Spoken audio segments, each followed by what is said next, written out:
Attappadi മധുവിൻ്റെ case നമുക്കെല്ലാവർക്കും അറിയാം. കേരള മനസാക്ഷിയെ ഞെട്ടിച്ച ഹൃദയഭേദകമായ ഒരു കൊലപാതകമായിരുന്നു അത്.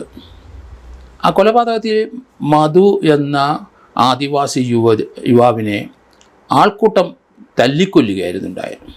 മധുവിൻ്റെ കയ്യും കാലും കെട്ടി അത് വളരെ അധികം പഴക്കമുള്ള ഒരു ഷർട്ടും ഒരു മുണ്ടും മടക്കി കുത്തി അരയിലൊരു കെട്ടും കെട്ടി ആ പാവത്തിനെ നിർത്തിയിരിക്കുന്ന ദൃശ്യം നമ്മുടെ ആരുടെയും മനസ്സിൽ നിന്ന് പോവില്ല. മലയാളികൾ ഉള്ളിടത്തോളം കാലം ആ ദൃശ്യം മനസ്സിൽ നിൽക്കും. കാരണം അത്ര ക്രൂരമായ ഒരു കൊലപാതകമായിരുന്നു. എന്തിനാണ് ആ കൊലപാതകി ആദിവാസിയെ ചെയ്തത്? അദ്ദേഹം ആഹാര സാധനം മോഷ്ടിച്ചു. അതിനാണ് ആൾക്കൂട്ട കൊലപാതകം. അവിടെയുള്ളവന്മാർ കുറേ പേര് കൂടി അദ്ദേഹത്തിനെ പിടിച്ച് അദ്ദേഹത്തിനെ തല്ലുകയും അദ്ദേഹത്തിനെ തല്ലി അവശനാക്കിയ ഒരു ബസ് സ്റ്റോപ്പിനകത്ത് കൊണ്ട് വയ്ക്കുകയും അവിടെ വെച്ച് മരിക്കുകയും ചെയ്തു. മധുവിൻ്റെ കൊലക്കേസ് അവിടെ മണ്ണാർക്കാട് കോടതിയിലെ സ്പെഷ്യൽ കോടതിയിൽ വിചാരണ നടത്തി 16 പ്രതികളിൽ ശിക്ഷിക്കുകയുണ്ടായി. അതിലെ 1-ാം പ്രതിയെ ഇപ്പം കേരള ഹൈക്കോടതി വെറുതെ വിട്ടു. 16-ാം പ്രതിയുടെ ശിക്ഷയിലെ ചില ഫൈനുകളെ ചേർത്ത് 3 മാസമാണ് അദ്ദേഹത്തിന് 16-ാം പ്രതിക്ക് ശിക്ഷയുണ്ടായിരുന്നത്. അദ്ദേഹത്തിനെ പിന്നീട് വെറുതെ ശിക്ഷ കഴിഞ്ഞ് അദ്ദേഹം പുറത്തിറങ്ങുകയും ചെയ്തു. ബാക്കിയുള്ള എല്ലാ പ്രതികൾക്കും ശിക്ഷ ഹൈക്കോടതി അംഗീകരിച്ചു. അതുകൊണ്ട് അവരിൽ 12 ആൾക്കാർ ഇപ്പം ജയിലിൽ തന്നെയാണ് കിടക്കുന്നത്. 1-ാം പ്രതി വെളിയിൽ പോയി. അതുപോലെ തന്നെ 16-ാം പ്രതി അദ്ദേഹത്തിൻ്റെ ശിക്ഷ 3 മാസത്തെ കാലാവധി കഴിഞ്ഞ് വെളിയിലോട്ട് പോയി. ബാക്കിയുള്ളവർ ചിലർ 1-2 പേര് ജാമ്യത്തിൽ നിൽക്കുന്നുണ്ട്. പക്ഷേ 1 മുതൽ 16 വരെ പ്രതികളിൽ 1-ാം പ്രതിയെ ഹൈക്കോടതി വെറുതെ വിടുകയും 16-ാം പ്രതി ശിക്ഷ കഴിഞ്ഞ് പോയിട്ട് 12 പേര് ജയിലിലാണ് കിടക്കുന്നത്.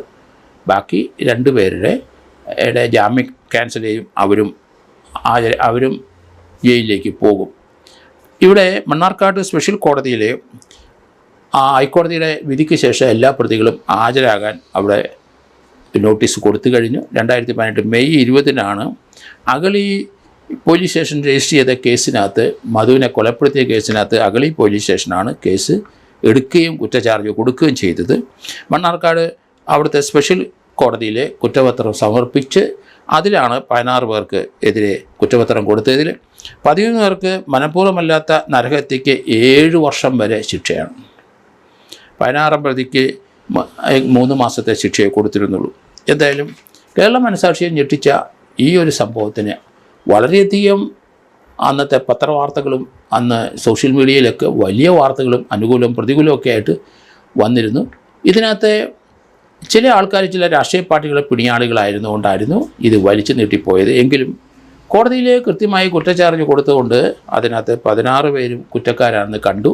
പക്ഷേ ഹൈക്കോടതിയിലാണ് 1-ാം പ്രതിയെ വെറുതെ വിട്ടുകൊണ്ട് ഇപ്പോഴുള്ള ഉത്തരവും വന്നത്. ബാക്കിയുള്ള എല്ലാ പ്രതികളും അവിടെ ഹാജരാകാൻ നിർദ്ദേശം കൊടുത്തു കഴിഞ്ഞു.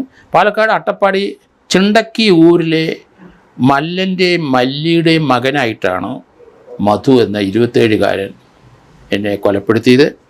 അരിയും പലചരക്ക് സാധനങ്ങളും അദ്ദേഹം മോഷ്ടിച്ചു എന്ന് പറഞ്ഞിട്ടാണ് ആൾക്കൂട്ടം അദ്ദേഹത്തിനെ പിടിച്ചു വയ്ക്കുകയും തല്ലുകയും ചവിട്ടുകയും അങ്ങനെ മരണപ്പെടുകയും ചെയ്തിട്ടുണ്ടായത്. 2018 മെയ് 20 ആണ് ഈ സംഭവം അഗളി പോലീസ് സ്റ്റേഷൻ പരിധിയിലുണ്ടായത്. എന്തായാലും കേരളത്തിലെ ജനങ്ങളുടെ എല്ലാവരുടെയും ശ്രദ്ധ പതിഞ്ഞ ഒരു കേസാണ് ഇത്. അതിൻ്റെ പ്രത്യേകത എന്ന് പറഞ്ഞാൽ വിശന്ന് വലയുന്ന ഒരാൾ ആഹാരം മോഷ്ടിച്ചതിന് അത് കുറ്റകരമായി കണ്ട് അദ്ദേഹത്തിനെ ഒരു ആൾക്കൂട്ടം തല്ലിക്കൊന്നു എന്നുള്ളതാണ് ഈ കേസിൻ്റെ ഒരു പ്രത്യേകത. അതുതന്നെയല്ല, ഇതെല്ലാം പാവപ്പെട്ട കഴിയാൻ നിവൃത്തിയില്ലാത്ത, ആഹാരം പോലും കഴിക്കാൻ നിവൃത്തിയില്ലാത്ത ഒരു അട്ടപ്പാടിയിലെ ഒരു ബാക്ക്വേർഡ് കമ്മ്യൂണിറ്റിയിൽപ്പെട്ട ഒരു വ്യക്തിയാണ് എന്ന് നമ്മൾ മനസ്സിലാക്കിക്കൊള്ളണം. അദ്ദേഹത്തിനെയാണ് ഈ രീതിയിൽ തല്ലിക്കൊന്നത്.